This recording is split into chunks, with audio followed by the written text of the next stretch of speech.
Flashpoint versus ALG will be our next matchup.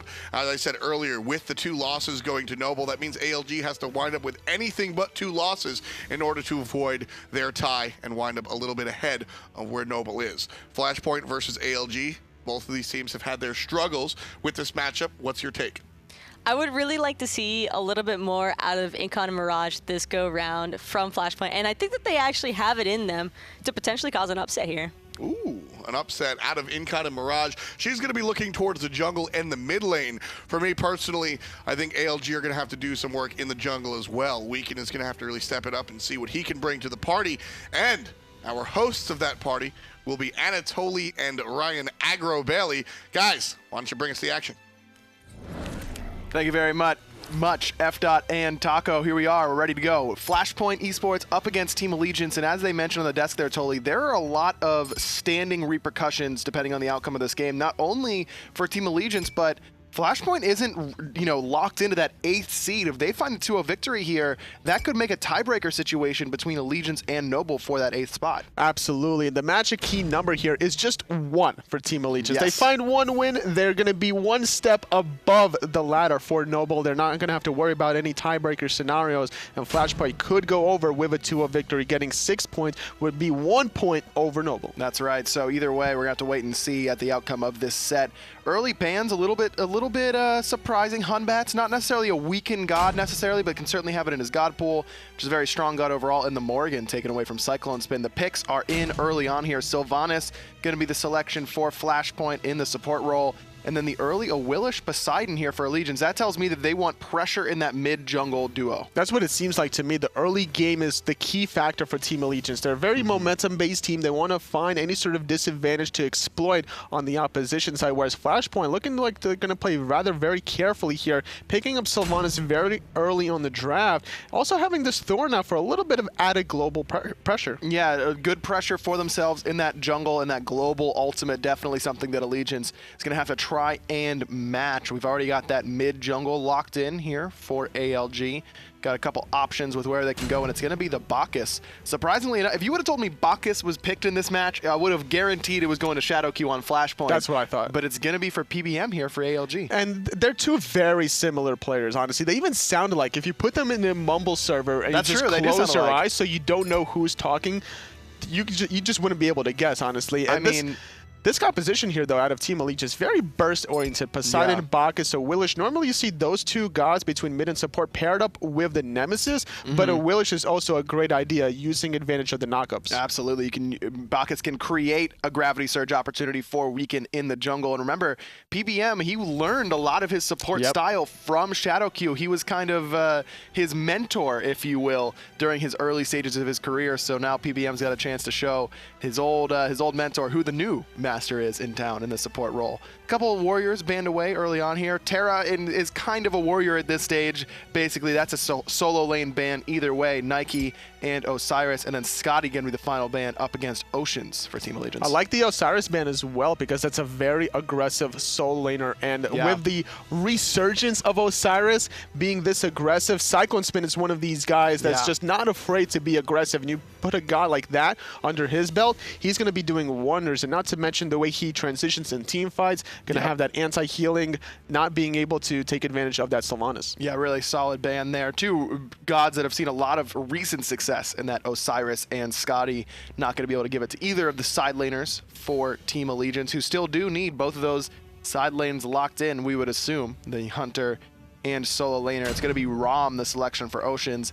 A standard god that we see plenty of, and for good reason. You want to just farm it out in the laning phase and then make these semi-rotations in the jungle. You don't want to fully commit under the team fight because you just still want to maximize your farm on your lane. So you make the semi-rotation, you look to assist in these team fights with the snipes, and Oceans is one of these guys that's very good about hitting the snipes and looking for any sort of potential farm that he can in the map. And he stood out more to me in the beginning of Team Allegiance more than any other player. He was the all-star in this team once they were trying to figure themselves out. Absolutely. At LAN, some of his on-her plays were just absolutely unbelievable when they came through the gauntlet and were able to make a splash there at Super Regionals. He was definitely making it happen on the on-her, but despite it being open, went for the ROM this time around. Hercules, the selection for the solo lane Aquarius. Now the mid laner is going to be Soul for Incon here, so a little bit of, and by a little bit, I mean a ton of tower push and objective damage potential out of Flashpoint's roster right now. It could also be Medusa, though, being played by Incon as well. That's a good point. Yeah. He could potentially look to do that. I wouldn't be surprised if XenoTronics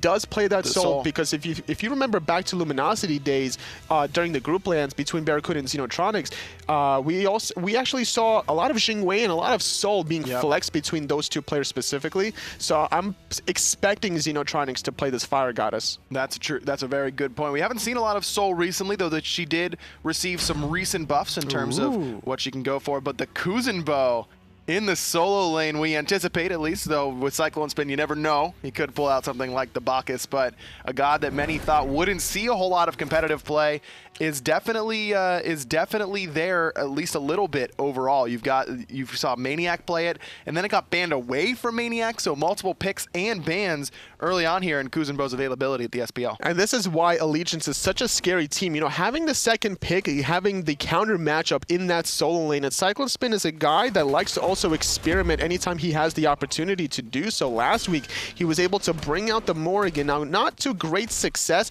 but still had some advantages in some plays, and I wouldn't be surprised here if he pulls a little fast one onto Flashpoint with this one. It was enough to get that success on the Morrigan, was enough to get it banned away from them this time around, so trying his hand at the new Guardian in that solo lane. Definitely going to keep an eye on that. It is Incon on Soul in the mid lane, so XenoTronics going to be playing that traditional Hunter in that in the duo lane there. So why haven't we seen a whole lot of Soul recently, Tolly, and what is making her kind of resurge a little bit? The third ability, the Disapparate, is not going to have effect in terms of the Fatalis effect that Soul once used to have. With the removal of that, Soul loses a lot of her offensive capabilities, and that's one key option to why players have opted out of playing Soul. But people kind of forget that the magical burst damage between the Stellar Burst and the Supernova still exists. So once you get into the mid game and you have a decent amount of magical power, you're looking for a lot of plays. PBM in trouble on this right, and Mirage going to be able to clean him up with that first blood hammer throw. Mirage on the board for Flashpoint early on. Cyclone did manage to pull out the purification beads with that sumo slam. Mirage almost went for a ride into the tower, but either way, he escapes with that first blood onto PBM. And having two Guardians in the solo lane is not necessarily something that you want to do, because you don't have too much lane control and pressure to be able to outclear your opposition. As a result, these double warriors between Aquarius on the Hercules, Mirage on the Thor, they've been able to get a slight edge. Cyclone going to get tossed back all the way towards the tower, but Sumo slams back towards his side. He's going to be okay here in terms of damage, but Weaken is here and looking at Mirage to do the damage. Mirage doesn't have that hammer available,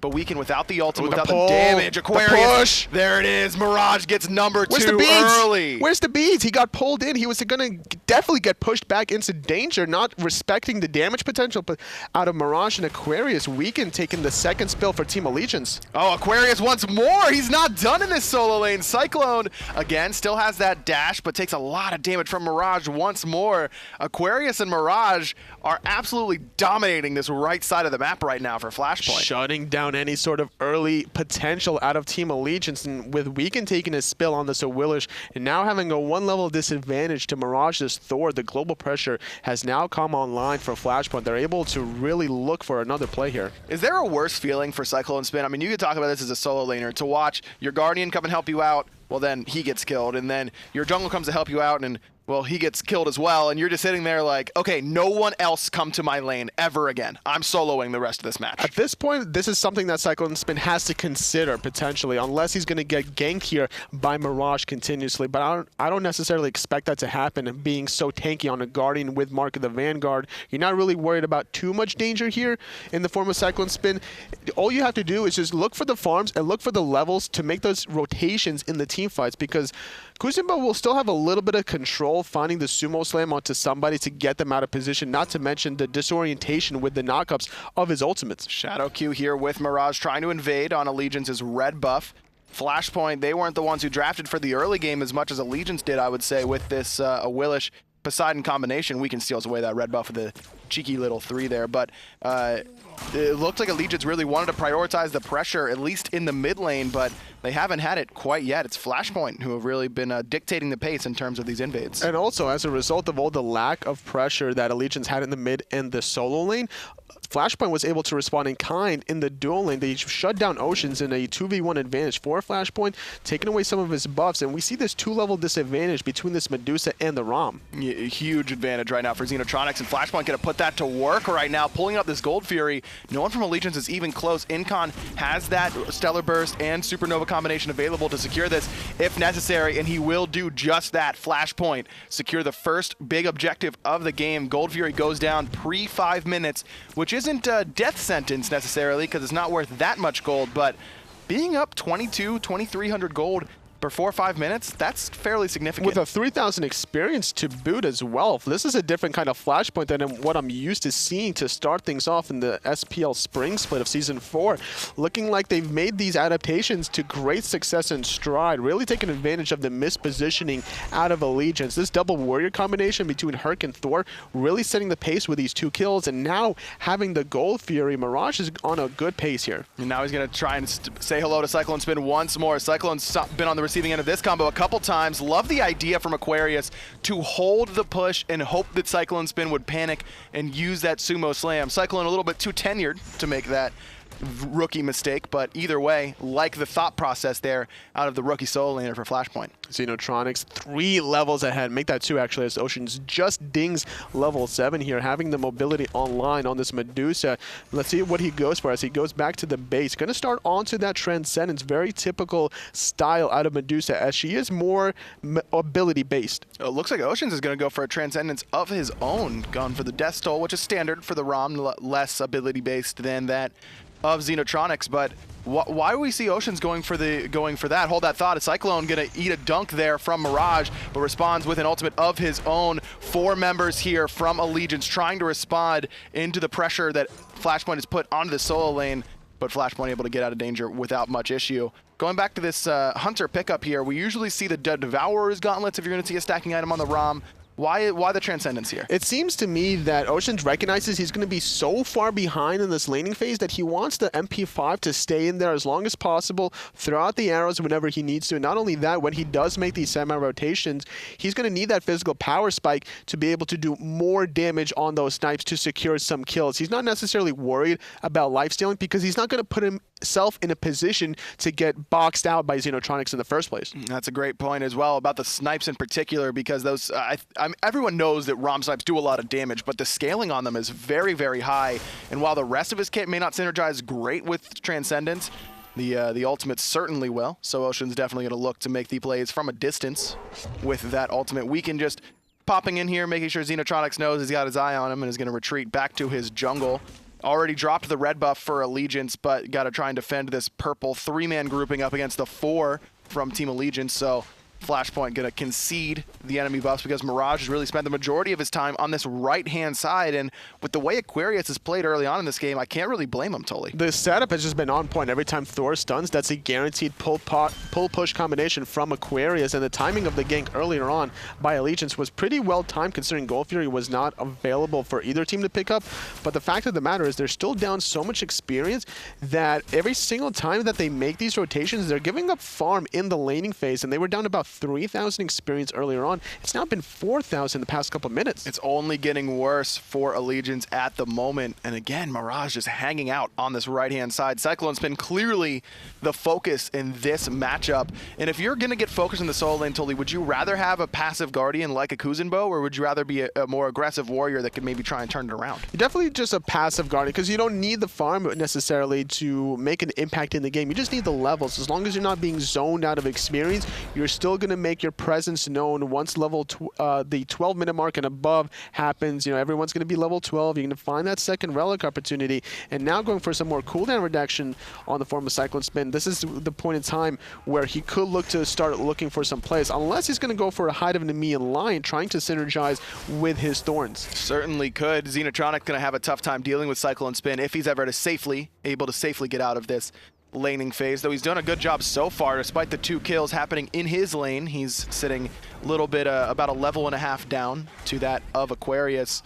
I'm really excited to see this Soul pick up, Toli, because I think that while a lot of the pro players in the community in general started to think that Soul wasn't a very good character, I think that she kind of, in my mind, just had a role shift. She's less of a hunter now, you know, a magical hunter than she used to be without that Fatalis effect. But the additional damage on her ultimate and just how much damage she provides in general, I think she can provide for a great mid-mage for a team. Nice pull by CycloneSpin, in a lot of trouble, but a nice ultimate to counteract Shadowq's own, not putting himself out of position. ALG does secure that one big Fire Giant elemental, and it's surprising to see 9.5 minute mark, a team fight just over that one little gold. Shadowq pulled in through the wall, but it's only Weekend there to try and kill him. Mirage comes dunking down onto Weekend, who holds the purification beads and is then pulled back in. Incon rolling into him with those auto attacks. Weekend pulled back in. The Supernova's gonna confirm it. Incon on the board for Flashpoint. The first kill not going to Mirage. Yet again, Weekend just holding on to his beats a little bit too long. The safety from PBM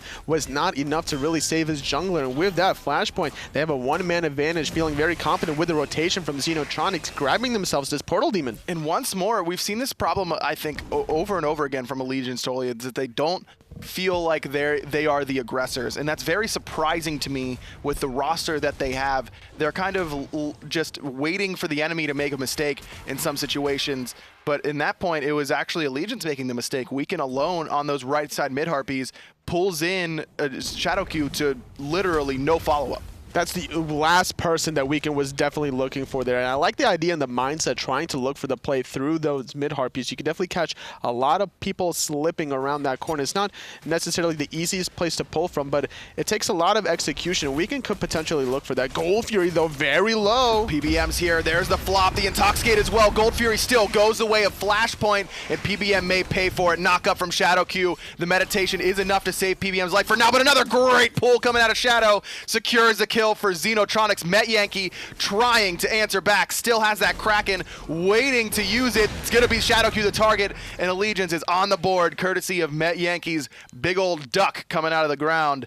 But still, they're down significantly. Gold Fury and 1-for-1. That still favors Flashpoint. Absolutely. Not much to respond for Team Allegiance except potentially this Tier 1 mid tower. Incon grabbing his own red buff instead of trying to defend this Tier 1 mid tower, which is surprising considering he has the Supernova still available to him, and that could potentially be an easy defense 1-on-3, but rather play it safe than sorry, not giving up his own life, because had he done so and lost his life, they could have lost even more. Weekend in trouble due to the damage from Mirage. Gonna jump away. Mirage not gonna let him go for free. The dunk's only gonna hit Metyankey. Mirage using that Hydra's Lament auto to try and finish off Weekend, but it's gonna be Incon with the Stellar Burst that secures it for Flashpoint. Aquarius teleports in. Metyankey forced to use the Purification Beads in response to Mirage's stun, and Oceans finds a kill onto XenoTronics with the help of PolarBearMike. So what Allegiance loses on the right side, they pick up on the left. And now it's Flashpoint's turn to try and answer back with a tower of their own. Very important kill onto Allegiance for Oceans to get back into the game. He was down 2 levels for a majority of this time, only down 1 level currently, but Flashpoint answered back with an objective of their own, still keeping the gold lead relatively healthy for them, about 4,500 gold here. Experience still slowly climbing in their favor. You know, they were up 3,000, they were up 4,000, now they're quietly up 5,000, and Shadowq, he's been having probably the best performance I've seen him had in quite a long time. Yeah, he's absolutely killing it right now. The pulls have been really, really strong out of the veteran support player for Flashpoint. And this team, I think that they are similar to Soar in a lot of ways in terms of it. I think that the team just didn't have the chemistry necessary to really come together and play at a high level. Now, I think that a lot of people would say and make the argument that Soar has a higher player quality across the board, but I think that teams have been consistently underestimating Flashpoint and what they can do. They have the mechanical skill. It's just you can't sleep on this team. You have to make sure that you don't put yourself in these positions where you're going to get exploited. And the double Guardian versus double Warrior setup to start things off, heavily not favoring Allegiance, which is why they have this slight disadvantage, at least in the level department between these two soul laners. 2-level advantage for Aquarius currently, and the disadvantage also Mirage being able to take advantage of that 1 level ahead of Weekend. Yeah, sitting at 2-0 and 3 compared to Weekend's 0, 3, and 1. The Awilix has not worked out thus far for Team Allegiance. You pick the Awilix for early pressure and the knock-up synergy, and we haven't really seen that synergy or the early pressure whatsoever. Incon, Shadowq, and Mirage join Aquarius in this solo lane, trying to get a little bit of pressure. The flop is on to Shadowq, but Weekend decides not to pull in the support once more. He made that mistake once. The pull there onto PBM, not going to result in anything for Flashpoint. But a four-man grouping here, Flashpoint seem to want to force this lead that they've earned for themselves early on. Gold Fury still not responding for another minute 40 seconds, and this is when the soul lane action kicks on up. Mirage not able to connect on the stun. Weekend neither, throwing the Suku out. Blue buff has responded, and this is what Weekend's going to do while waiting to see if there's going to be any sort of action. Always trying to maximize your farm is the mindset of a jungler. Fire Demon Portal not due to respawn for a couple more seconds. PBM checks to make sure that nothing fishy's happening around this fire giant pit. I was trying to make a fish pun there, I suppose, with the turtle, but you tried. It's close. They're both aquatic animals. You know, you try, and try again. I'm going to. You know, I'm never going to give up the pun life. That's just what I'm made for. You didn't choose the pun life. The pun life chose you. We both know that's true. Oh, XenoTronics going to be able to secure those oracles fairly easily, continuing to have the pressure in this lane despite the kill that Oceans was able to find on him with the help of PBM. Mirage about to have a nice little power spike once he does finish off this Jotun's Wrath, having a decent amount of cooldown reduction, 10% on Hydra's Lament, 20% on that Jotun's Wrath, and this is going to be very short cooldowns here on the form of the Hammer and the Berserker Barrage to continue any sort of aggression here, and with the level disadvantage on the side of Allegiance, not going to have a second relic available for PolarBearMike for quite a while, so this is going to be 10 versus 9, at least in the relic department. I think it's going to be difficult for Allegiance to really take these 5-on-5, 4-on-4 engagements totally because of how good Flashpoint's team fight composition is.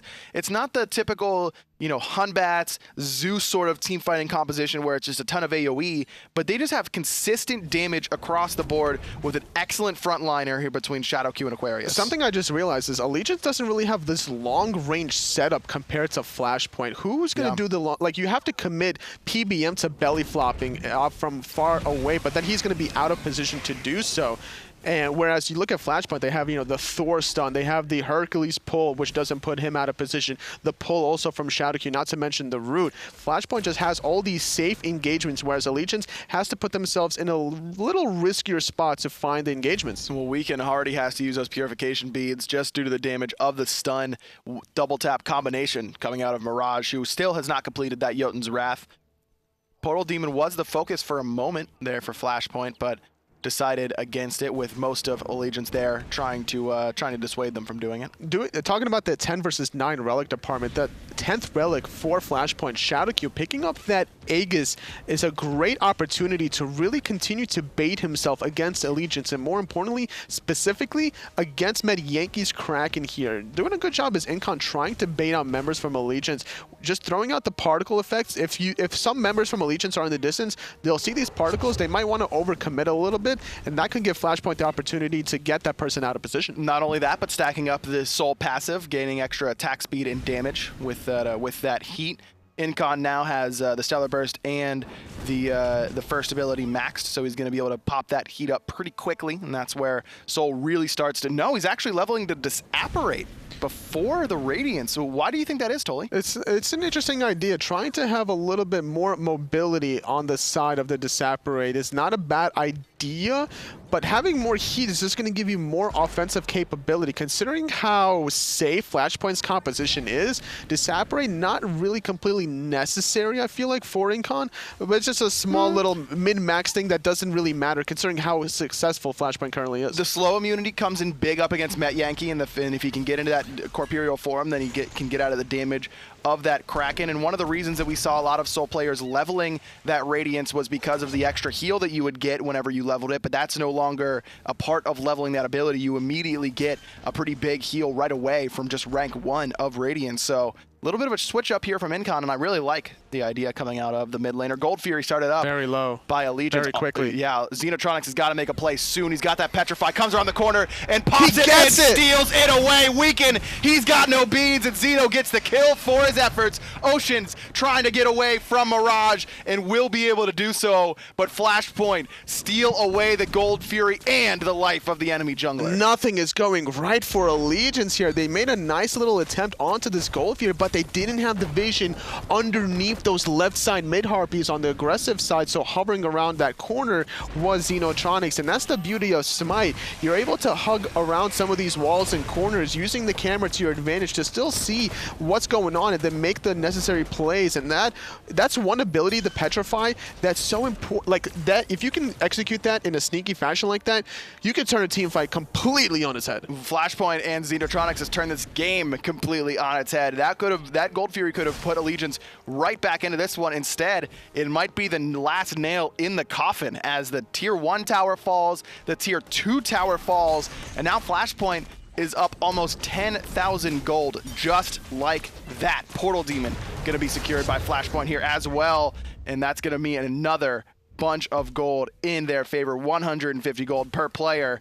And Flashpoint, they get to back and spend a whole lot right now. Spend a lot of that gold in hand. Over 2,000 was 4 of their players just now, taking advantage of that portal Mirage, going back through it. This is the point in time where Flashpoint can start grouping up in 5v5 spots with this kind of experience and gold lead. They don't have to dive past the tier 2 tower, but all they have to do is just continuously siege it down slowly and surely with all this long range setup like we mentioned before earlier on, not to mention the healing from Shadowq to negate a lot of the poke potential from Allegiance. I mean, we talked about, or really I was talking about earlier, Soul's sort of role shift from a magical hunter into a burst mage, or more of a sustained damage mage in the middle of these team fights.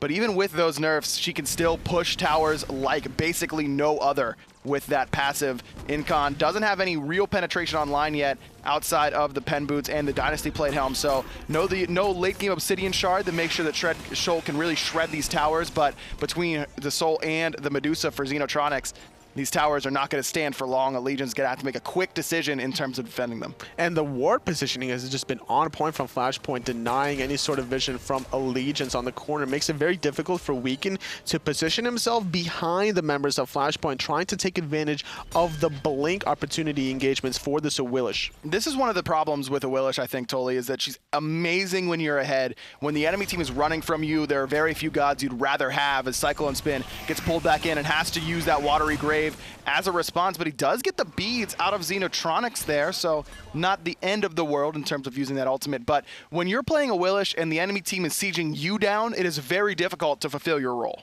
Absolutely, unless there's an engagement on the opposition where they have a jump that you can pull them in, but without that case, it's going to be Flashpoint engaging under the tier 2 tower. Mirage diving the back line. Finds 2 with the ult. The Petrify is on point right behind it. Weaken is 1 HP, but Oceans turns it around onto Mirage. The rest of Flashpoint is able to secure that tier 2 tower and immediately turn, tail, and run. So overall for Allegiance, they lose the tier 2, but they do pick up Mirage, giving him his first death of the game. Flashpoint could have continued to fight there. It was a 4-on-3. There was a little bit of a disconnect between Allegiance. It's PBM, Oceans, and CycloneSpin against the 4 remaining members of Allegiance. But either way, walking away rather cleanly, only sacrificing Mirage just to get 1,500 gold total for Flashpoint, extending their advantage to beyond the 10,000 gold mark. And this is a big milestone for Flashpoint to be able to get this lead and look for more plays as Fire Giant becomes more important as the time progresses. Over 10,000 gold for Flashpoint. That's what they've got over their oppositional team, Allegiance. Flashpoint are not locked into the 8th seed coming into the Gauntlet land, and if they can jump up, if they find a 2-0 victory here, Toli, they actually end up in 6th. So that's right. A significant jump if they're able to find both victories. Over Noble and over Allegiance. That would be interesting to see, like, considering the fact that they've been statistically the worst North American team currently in the spring split of Season 4, to go up to at least 6th over Noble, over Team Allegiance, who has players that some consider to be, world-class elite players. You're looking at CycloneSpin and Ocean specifically out of Team Allegiance. Yeah, and then on the side of Noble, you've got MLC Stealth, a former world champion that's the most tenured player on their roster. So I think a lot of people would be surprised if Flashpoint could pull off these 2 victories up against Allegiance. Remember, Allegiance, they only need 1 victory in order to make sure they will be the 6th seed coming into the Gauntlet land. The only way that they end up in 8th, or Noble doesn't get that 7th seed, is if there's a tiebreaker situation between Allegiance and Team Noble. XenoTronics forced to use that Aegis in the mid lane after the nice knock-up from Weekend following up his blink. Mirage found the dunk, but not enough damage on a PolarBearMike. I'm surprised Flashpoint are trying to look for an engagement in the mid without any tier 1 tower to really go for. Gold Fury has been available this whole time around. There is no lifesteal in the form of XenoTronics to be able to take advantage of the health disparity, but does have the wisps. Cyclone gets plucked, but not enough distance there on Aquarius' 2 to pull him in with the driving strike as well. Incon just frontlining a little bit, trying to get some poke onto PolarBearMike, but the level 13 Bacchus has become pretty tanky now after finishing off that Heartward Amulet. Incon again just stacking up that passive by using those auto attacks to not even leash the Gold Fury. Gold Fury down below half HP. Allegiance want to fight over this, don't feel like they can give it up.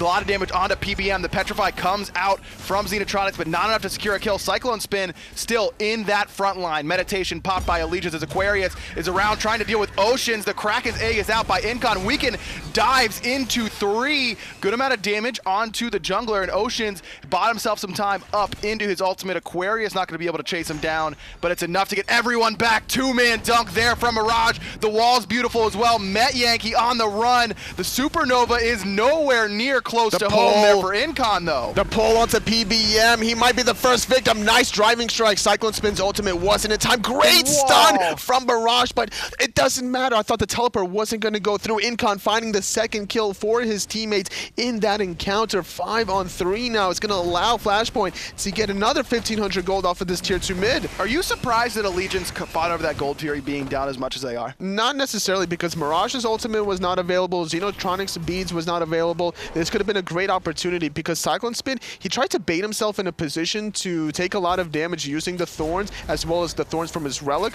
but he got stunned out, and during that CC, he couldn't pop either of those 2 opportunities for himself.